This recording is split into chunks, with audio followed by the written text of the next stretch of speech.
செய்தியை பார்த்துக் கொண்டிருக்கிறோம். தேர்தலில் போட்டியிட விருப்ப மனு கட்டணம் செலுத்தியவர்கள் நாளை முதல் அந்த தொகையை திரும்ப பெற்றுக் கொள்ளலாம் என்று மக்கள் நீதி மய்யம் கட்சி தரப்பில் அறிவிக்கப்பட்டிருக்கிறது. இது தொடர்பான கூடுதல் விவரங்களோடு இணைகிறார் செய்தியாளர் சரையாண்டி. விவரங்கள்.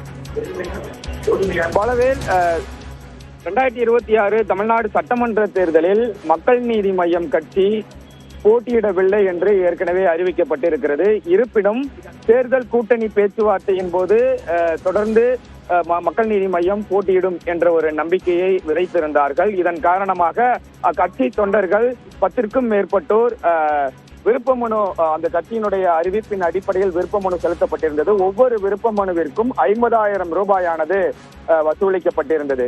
இதனைத் தொடர்ந்து கூட்டணி பேச்சுவார்த்தையில் சுமூகமான உடன்பாடு எட்டப்படவில்லை. டார்ச்லைட் சின்னத்தில் போட்டியிட வேண்டும் என தொடர்ந்து மக்கள் நீதி மய்யம் கேட்டுக்கொண்டிருந்தது. இருப்பினும் திமுக தரப்பிலிருந்து சின்னம் ஒதுக்கீடு செய்யப்படாததன் காரணமாக பல்வேறு விதமான பிரச்சனையின் காரணமாக மக்கள் நீதி மய்யனுடைய கட்சியினுடைய தலைவர் கமலஹாசன் அவர்கள் சட்டமன்ற தேர்தலில் இருந்து விலகுவதாக அறிவித்திருந்தார். போட்டியிடவில்லை என்று அறிவித்திருந்தார். இதனைத் தொடர்ந்து பல்வேறு விதமான குழப்பங்கள் நீடித்தது. கட்சியின் சார்பில் விருப்ப மனு அளித்தவர்களுக்கு பணம் திரும்ப கிடைக்குமா கிடைக்காதா என பல்வேறு விதமான குழப்பங்கள், பல்வேறு விதமான சர்ச்சைகள் தொடர்ந்து எழுந்து கொண்டே இருந்தன. கடந்த 2 தினங்களுக்கு முன்பாக கூட கட்சியினுடைய நிதிக்காக அந்த விருப்ப மனு தொகை சென்று விட்டது, பணம் திரும்பப்பட மாட்டாது என தொடர்ந்து செய்திகள், தகவல்கள் வந்த வண்ணமே இருந்தன.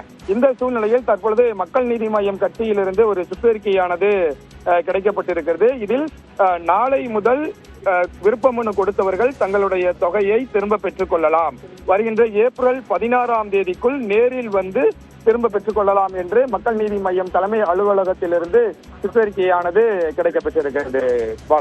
விவரங்களுக்கு நன்றி சடையாண்டி.